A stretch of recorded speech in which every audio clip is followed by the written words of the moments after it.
پھر آپ کی خدمت میں حاضر ہیں اور اس کے ساتھ ہی چلتے ہیں اپنے چھوٹے عمل عظیم ثواب کی طرف. جیسے کہ ہم جانتے ہیں کہ ناظرین یہ ایام غم حسین چل رہے ہیں اور جیسے جیسے دن قریب آ رہے ہیں، قیامت کی گھڑیاں قریب آ رہی ہیں، کیونکہ یہ وہ غم ہے کہ آج ہر وہ درد دل رکھتا ہے، ہر وہ آنکھ جو ہے وہ اشک بار ہے، وہ گریہ کر رہی ہے. بلکہ وہ نہیں، بلکہ عرش معلیٰ، عرش پہ پروردگار عالم کے ہاں بھی ایک غم کا سما ہے، ایک مجلس عزاداری ہے، گریہ ہے. کائنات کا ذرہ ذرہ اپنے اپنے انداز میں جو ہے وہ عزاداری کر رہا ہے، گریہ کر رہا ہے، مجلس برپا کر رہا ہے.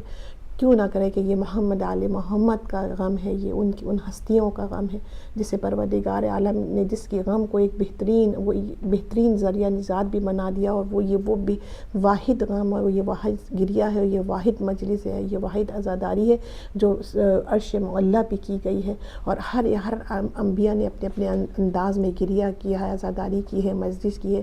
یہاں تک کہ جب ولادت امام حسین علیہ السلام سے قبل بھی یہ گریہ کیا گیا، یہ مجالس جو ہے برپا کی گئی ہر انداز میں، جیسے جیسے ہر مقام پہ جس طرح جس نبی نے جس مقام پر کیا ہے اور اپنے اپنے ایک انداز سے گریہ کیا ہے. یہاں پر میں آپ کو چند ایسے انبیاء کے بارے میں بتانا چاہوں گی کہ انہوں نے کس طرح سے اپنے اپنے انداز میں گریہ کیا اور کس کس مقام پہ گریہ کیا ہے. جناب حضرت آدم علیہ السلام نے عرفات میں پنجتن پاک کا واسطہ دے کر دعا کی تو نام حسین پر آنسو نکل آئے اور جبرائیل نے مصائب بیان کی. یعنی اس سے اندازہ کیجئے جب ولادت بھی نہیں میرے امام حسین نے کربلا کی ہوئی تھی، تو اس وقت حضرت آدم علیہ السلام نے عرفات کے میدان میں پنجتن پاک کا واسطہ دیا تھا اور دعا کی تو نام حسین پہ ان کے آنسو نکل آئے تھے، اور جو جبرائیل علیہ السلام نے یہ جو مصائب تھے وہ بیان کیے تھے. اسی طرح شب معراج جنت میں حوروں نے مصائب بیان کیے اور پیغمبر اسلام میں سماعت فرمائی. یعنی کہ حوروں نے بھی اس کے مصائب بیان کیے تھے جب معراج ہوئی تھی، اور اس وقت بھی جبکہ معراج کا وقت تھا، خوشی کا وقت تھا، لیکن یہ اس سے بھی افضل جو چیز تھی وہ جو بیان تھا وہ مصائب امام حسین علیہ السلام تھا. یہ ان پہ گریہ کرنے کا وقت تھا، اس وقت بھی اس کی اہمیت کو اجاگر کیا گیا تھا. اسی طرح شب معراج و قصر سرخ و سبز دیکھ کر جنت میں جبرائیل نے مصائب امام حسین بیان کیے اور حضور سرور کائنات نے گریہ فرمایا. یعنی کہ جب یہ دیکھا گیا جنت میں بھی، تو جنت میں بھی یہ مصائب بیان کر کے گریہ کیا. اور گریہ کرنے والے کون تھے؟ وہ ہمارے تھے حضور کائنات صلی اللہ علیہ وسلم. اس وقت انہوں نے جنت میں بھی اس مصائب پہ گریہ کیا. اس کے آگے جناب حضرت آدم علیہ السلام کو سرزمین کربلا سے گزرے تو ٹھوکر کھانے پر پیروں سے خون جاری ہوا اور وہی الہی آئی کہ یہ عرض کربلا ہے. اور تو اس وقت بھی آدم روئے. یعنی کہ یہ ہر وہ مقام ایسا جو ان کی ولادت سے بھی پہلے جو ہے انبیاء جو گریہ کرتے رہے، اور جہاں جس مقام پہ کیا، آپ یہ دیکھیے کہ کون سے ایسے مقامات تھے، وہ ایسی جگہیں تھیں، وہ ایسے واقعات تھے کہ شب معراج پہ بھی گریہ ہوا ہے. اور وہ جہاں جو بھی نبی گزرتا رہا اور کس انداز میں اس نے گریہ اس مصائب پہ کیا ہے، انہوں نے کیا ہے. سفینہ نوح کو جھٹکا لگا تو ارشاد قدرت ہوا کہ سفینہ عرض کربلا سے گزر رہا ہے، اور تو جناب نوح نے اس وقت بھی گریہ کیا. یعنی کہ جب نوح کی کشتی وہاں سے ہوئی تو اس وقت بھی جب جھٹکا لگا تو پتہ چلا کہ یہ کربلا کی سرزمین ہے، اور پروردگار عالم کی طرف سے یہ ارشاد ہوا کہ یہ عرض کربلا ہے. تو اس وقت یہ سن کر بھی حضرت نوح نے جو تھا وہ گریہ فرمایا. اسی طرح جناب موسیٰ اور خضر کی ملاقات ہوئی تو خضر نے مصائب آل محمد بیان کی اور دونوں روئے. یعنی کہ دونوں جو ہمارے نبی تھے وہ روئے. اس بیان پہ محمد آل محمد کے جو مصائب تھے اس پہ انہوں نے گریہ کیا. اسی طرح بساط سلیمانی گزر کر کربلا کی سمت سے ہوا تو چکر آ گیا اور حاملان بساط نے مصائب کربلا بیان کیا. یعنی کہ یہ اس سے ہم دیکھتے ہیں کہ جب میرے مولا کی ولادت بھی نہیں ہوئی تھی تو تمام انبیاء نے اپنے اپنے انداز میں اپنے اپنے مقام پہ جو وہ گریہ کیا. جناب ابراہیم نے ملکوت سماوات ارض کا مشاہدے میں شبی حسین دیکھی تو گریہ فرمایا. اس وقت بھی وہ روئے. جناب ابراہیم علیہ السلام حضرت اسماعیل کی قربانی پہ ذکر حسین آ گیا تو بے ساختہ گریہ فرمایا. یعنی کہ جب قربانی کا وقت تھا اور جب وہ موقع تھا تو اس وقت بھی جب یہ ذکر آیا حضرت اسماعیل کے سامنے تو یقیناً انہوں نے بھی اس طرح سے دل خراش طریقے سے گریہ کیا کہ انہیں پتا تھا کہ یہ میری قربانی سے بھی ایک عظیم قربانی ہونے والی ہے. اور جناب ابراہیم کا زمین کربلا سے گزر ہوا تو گھوڑے سے گر پڑے اور گریہ فرمایا. تو یہ وہ جناب اسماعیل شط فرات پہ گوشت فند چرا رہے تھے تو گوشت فندوں نے پانی پینے سے انکار کر دیا تو اس وقت بھی مصائب کربلا پہ وہ روئے. تو یہ مصائب امام حسین مظلوم کربلا پہ روئے.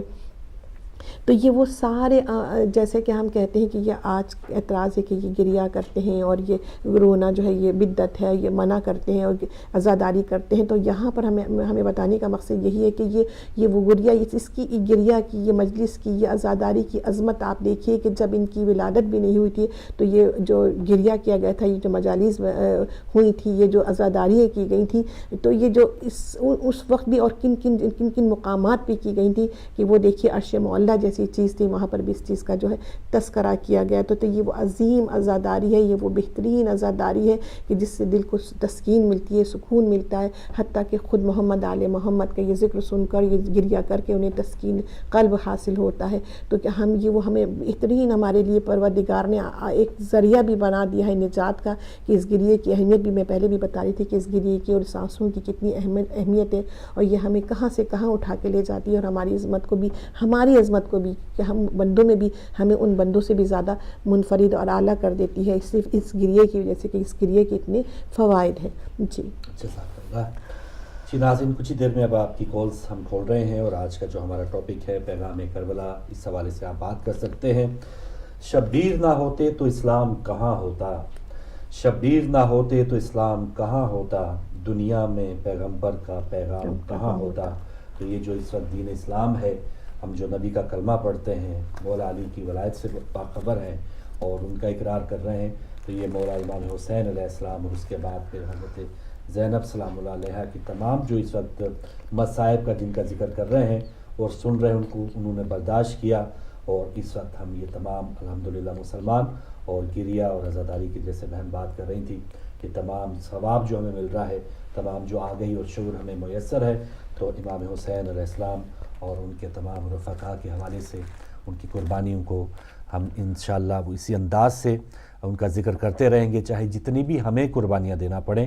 ایک مثال جو اس وقت ملی، اور کل بہت اچھے پوائنٹ پر ہمارے بہن بھائی بات کر رہے تھے کہ اگر ہمیں یہ امیجن کرتے ہوئے تھوڑی سی مشکل پیش آ رہی ہے کہ اس وقت کی یزید جو دہشت گرد تھے، یا کس انداز سے انہوں نے یہ دہشت گردی کی ہوگی، یا وہ اتنے ظالم کیسے تھے کہ 6 ماہ کے علی اصغر علیہ السلام کو انہوں نے شہید کر دیا۔ تو ایک تصویر ہے کہ 9 ماہ کی جو بچی ہیں ان کو کراچی میں شہید کیا گیا ہے، اور ان کی یا ان سب کا جرم یہی تھا، ان کو تکلیف پہنچانے کا ایک وجہ یہی تھی۔ یہ تصویر آپ کے سامنے ہے کہ ایک مختلف تصاویر میں جہاں ایک پھول ہے، وہ جو جب زندہ تھی 6 مہینے کی تھی اس وقت، اس کے بعد جب پھر ان کو زخم آئے اس کے بعد، اور پھر لحد میں اترنے تک کی کچھ مناظر آپ کے سامنے ہیں۔ تو یہ وہ بچی ہیں کہ جن کا قصور یہ ہے کہ یہ ذکر امام حسین اور عزاداری میں اپنے والدین کے ساتھ شامل تھیں، اور جو دہشت گرد ہیں انہوں نے بھی وہاں سے بھاگنے کا، اس بچی سے ڈر کے بھاگنے کا رخ اختیار کیا ہے۔ تو یہ تمام جو دہشت گرد ہیں، تمام جو اس وقت عزاداری کو نقصان پہنچانے کے در پہ ہیں، تو یہ بچی نے خون دے کے، اور اس کے بعد بھی آپ نے مختلف فوٹیجز دیکھی ہوں گی کہ علامہ حسن ظفر صاحب جو ہیں اور وہاں کے جو شرکاء تھے مجلس کے، ان کو ذرا بھی اس حوالے سے کوئی ان میں کوئی بھاگ دوڑ یا بھگدڑ نہیں مچی۔ لبیک یا حسین کے نعرے مزید صدقے دل کے ساتھ اور اطمینان کے ساتھ وہ لگانے میں وہ مشغول ہو گئے کہ جتنی بھی بڑی قربانی ان کو دینا پڑے گی تو وہ حاضر ہیں۔ اور ایک میسیج یہ بھی جاتا ہے، جیسے پچھلے سال علامہ راجہ ناصر عباس اور دیگر علماء کرام، ان کی جو تکالیف ہے یا ان کی جو اس حوالے سے قربانیاں ہیں، اس حوالے سے بھی ہمیں ذکر ضرور کرتے رہنا چاہیے، ان کو بھی ہمیں خراج عقیدت پیش کرتے رہنا چاہیے کہ جتنا بھی جو بڑا دہشت گرد ہے اس کا پہلا ٹارگٹ جو ممبر پر بیٹھی شخصیت ہے وہی ہوتے، اور اس کے بعد جو دیگر رفقہ کار یا دیگر جو حاضرین مجلس ہوتے ہیں وہ اس پہ وار کرنے کے لیے وہ کچھ بھی کر گزرتے ہیں۔ تو یہ تمام جو چیزیں ہیں، علماء کرام اور جو حاضرین خاص طور پہ پاکستان میں، ہم ان کو سلام پیش کرتے ہیں کہ اتنے مشکل حالات میں بھی وہ ڈٹے ہوئے ہیں، اور جو دیگر مسلمان ہیں، دیگر جو مومنین ہیں دنیا بھر میں، وہ میں سمجھتا ہوں کہ ان سے بہتر اب ہمیں اور کیا درسگاہ مل سکتی ہے کہ کراچی کی ایک بہت معصوم بچی، انہوں نے اپنی جان دے کر یہ سب جو میسیج ہے ذکر امام حسین علیہ السلام اور کربلا کا وہ ہم تک پہنچایا ہے کہ جان جاتی ہے تو جائے، لیکن جو ذکر ہے وہ رکنے نہ پائے۔ تو یہ آج کا جو ہمارا ٹاپک ہے پیغام کربلا، اس پر آپ بھی آ سکتے ہیں، اور بہت میسیج ہے ہر زندگی کا۔ یہ پہلو یہ نہیں کہ یہ 1400 سال پہلے ایک واقعہ ہو گیا اور اس کے بعد سے بس اس کی ہم یاد مناتے، لیکن اس واقعے کی یاد منانے کے ساتھ ساتھ جو آج ہمیں کوئی بھی مسئلہ اس پر ہم دوچار ہو رہے ہیں، گھر کا مسئلہ ہے، گھریلو مسئلہ ہے، یا چاہے باہر کا سیاسی میدان میں کوئی ایسا مسئلہ ہے، کسی بھی یزید کی جو ایک آپ اس کی اچھائی کسی انسان کی یا برائی جو ہے ہمیں کربلا سے نظر آتی ہے. حسینی کون ہے، یزیدی کون ہے، یہ ہمیں کربلا سے نظر آتا ہے. اور چوتھی محرم کا ایک واقعہ شیئر کرتا چلو، اور 5 محرم کو بھی لشکر کشی کا آغاز ہو گیا. آج 5 محرم ہے، تو اس وقت 5 محرم 61 ہجری کو شیس ابن ربی کو 4000، ابن قیس کو 4000، ابن انس کو 10,000 اور عبداللہ کو 1000 کا مزید لشکر دے کے ابن زیاد نے کربلا روانہ کیا. اور 4 محرم کی رات کو ابن زیاد نے کوفہ کی جامع مسجد میں خطاب بھی کیا، جس میں لوگوں کو لالچ دیا گیا اور یزید کا پیغام سنایا گیا. تو یہ جو لالچ ہے، اور اس وقت کے دیکھیں یزیدیوں کے پاس بھی مساجد تک رسائی، بلکہ مساجد پر کنٹرول تک حاصل تھا. اور آج بھی یہی حال ہے کہ بہت سی مساجد، جو پچھلے راولپنڈی کا واقعہ ہمارے سامنے ہے کہ مساجد سے پتھراؤ کرنا، مساجد سے فائرنگ کرنا عزاداران حسین علیہ السلام پہ، اس وقت خود امام حسین علیہ السلام اور ان کے رفقاکار اس کا نشانہ بنتے گئے، اور اس وقت ان کے ماننے والے اس کا نشانہ بن رہے ہیں. تو مساجد پہ بھی ایسے لوگوں کی اب بھی، اس وقت بھی تھی اور اب بھی ایسا کنٹرول موجود ہے. اور اب یہ بڑھتے بڑھتے مختلف اخبارات لے لیں، میڈیا کے مختلف جو ہیں وہ چینلز دیکھ لیں، ایسے لوگوں کی رسائی، یزیدی قوتوں کی رسائی پہلے مساجد میں بھی تھی، اب میڈیا میں بھی ہے، پرنٹ میڈیا ہے، الیکٹرانک میڈیا، ان کی بھی صاف جھلک آپ کو نظر آ جاتی ہے کہ کس انداز سے وہ پشپنائی کر رہے ہیں، یزیدیت کو وہ بیک کر رہے ہیں، بجائے کہ وہ توبہ ایک دروازہ جو کھلا ہے حضرت حور علیہ السلام کا وہ پیغام حاصل کرتے، وہ توبہ کرنے کے بجائے مزید گناہوں کی دلدل میں دھنستے چلے جا رہے ہیں. تو یہ ہمارے لیے بہترین موقع ہے کہ ایسے لوگوں سے بھی سبق حاصل کریں، اور ان کی اگر صحبت میں ہیں یا ان کی کسی نہ کسی انداز میں ہم اثر میں ہیں، تو اگر وہ ان کے اصل چہرے دیکھ کے بھی ہم ان کے زیر اثر ہی رہے تو یہ بھی ہماری بد نصیبی ہے، اور وہ ہم کو بھی لے ڈوبیں گے کسی نہ کسی دن. اگر ان سے جتنی جلدی چھٹکارا ہم حاصل کر پائیں تو وہ ہمارے لیے بہتر ہے. ایسے ملا حضرات، ایسے مولوی حضرات، ایسے کوئی بھی شخصیات ہیں جو یزیدیت کو فالو کر رہے ہیں، یا ابھی بھی وہ ان کے اندر یہ سوجھ بوجھ نہیں نظر آ رہی آپ جب جج کر رہے ہیں، تو ناظرین یا جو ویورز ہیں یا جو پیچھے نماز پڑھنے والے، وہ بالکل بہترین جج ہیں کہ جو بھی ممبر پہ شخصیت بیٹھی ہیں وہ کس طرف جا رہی ہیں، ان کا رخ جو ہے وہ کس انداز سے کربلا کو جو پورٹرے کر رہا ہے وہ کس انداز سے وہ کر رہا ہے. کربلا میں جو ظالم ہیں وہ ان کا ساتھ دے رہے ہیں یا مظلوموں کا ساتھ دے رہے ہیں. تو آج کے دور میں بھی اگر کوئی سمجھ نہ پائے، مجھے پرسوں کی کال یاد آ رہی، جھنگ سے ہمارے منور حسین نے فون کیا تھا کہ اتنی آسان ہو گئی اب تو دنیا، 21ویں صدی ہے، بالکل ہمارے سامنے شفاف انداز میں حقائق بیان کیے جاتے ہیں، تو اب بھی لوگ نہ سمجھے تو یہ ان کی اپنی بد نصیبی ہے. آج کے پہلے کالر آ گئے ہیں، ان سے بات کرتے ہیں، دیکھتے ہیں وہ کیا کہہ رہے ہیں. السلام علیکم. ہیلو، السلام علیکم. وعلیکم السلام. بہن ہمارے ساتھ کون، کہاں سے؟ جی میں زارا بات کر رہی ہوں شیفیلڈ سے. جی زارا بہن، کیا کہنا چاہیں گی؟ جی لائیو بات کرنا چاہ رہی، ہو سکتی ہے؟ جی آپ لائیو آ چکی ہیں بہن، آپ لائیو ہی ہیں، بات کریں. جی السلام علیکم فاروق بھائی. وعلیکم السلام بہن.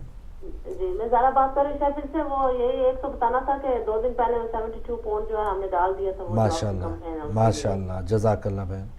اور ایک ریکویسٹ کرنی تھی آپ سے کہ یہ جو برمنگھم میں مولانا وسیع حسن صاحب پڑھ رہے ہیں مجالس، جی اگر وہ آپ دکھا سکے میں لائیو یا چلو دوسرے دن ریپیٹ ہی کر کے، اچھا چلیں. اگر یہ نوٹ کر لیں. اور دوسرا یہ بچی کے تصویر کے کیا واقعہ پیش آیا کراچی میں؟ یہ کراچی میں دہشت گردوں نے ایک بار پھر حملہ کیا، مجلس جاری تھی، وہاں پر کریکر حملہ کیا، اور وہاں پر یہ کچھ لوگ، کچھ خواتین کا جو کیمپ تھا، خواتین کی جو جگہ تھی، وہاں پر حملہ ہوا ہے، کچھ خواتین زخمی ہوئی ہیں، اور ایک بچی جو ہے 9 مہینے کی بطول وہ شہید ہو گئی ہے. تو یہ وہ واقعہ تھا جس کی ہم اس وقت بھی مذمت کی ہے، آج بھی مذمت کر رہے ہیں، اور یزیدیوں کے اس وقت بھی چہرے سب کے سامنے تھے اور آج بھی ان کے چہرے سامنے لانے کی کوشش کر رہے ہیں بہن.